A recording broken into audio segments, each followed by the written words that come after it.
So, how do you not be suspicious minded?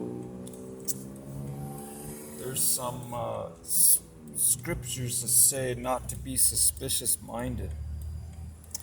I'm assuming that means not to presume something that's not to make accusations or come to conclusions without reasonable facts. So much of what we think about and hear and witness is finger pointing,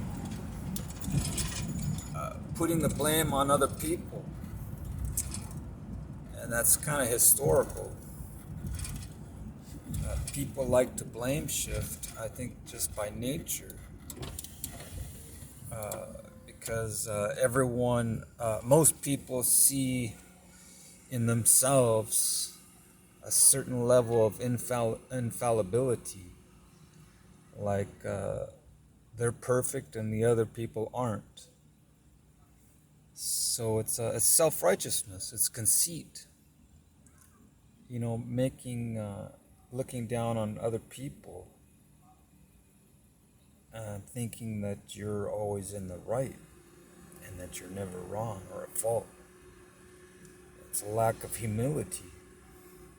It's pride and ego, and it's the same attitude that Lucifer had when he tried to usurp the throne of God. Him and his following, a third of the angels that were kicked out of heaven because of their insubordination.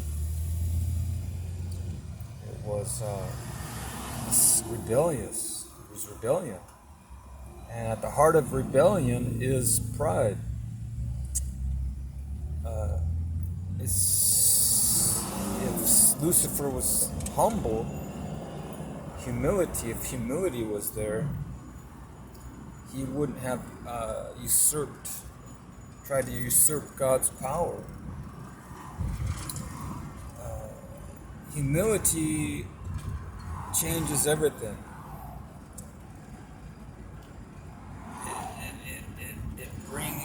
It creates a peaceful environment. It makes room for peace. It makes way for peace. Humility. Humility is not a bad trait. It's not a bad characteristic. Humility promotes well-being, restores relationships. Humility ends conflicts. Humility gives up greed. Humility doesn't demand its own way. It doesn't demand its own rights.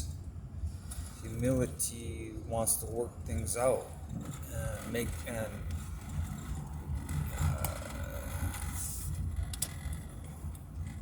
humility doesn't like to argue. Humility doesn't want strife. Humility doesn't want bitterness. Humility doesn't want anger and hostility. Humility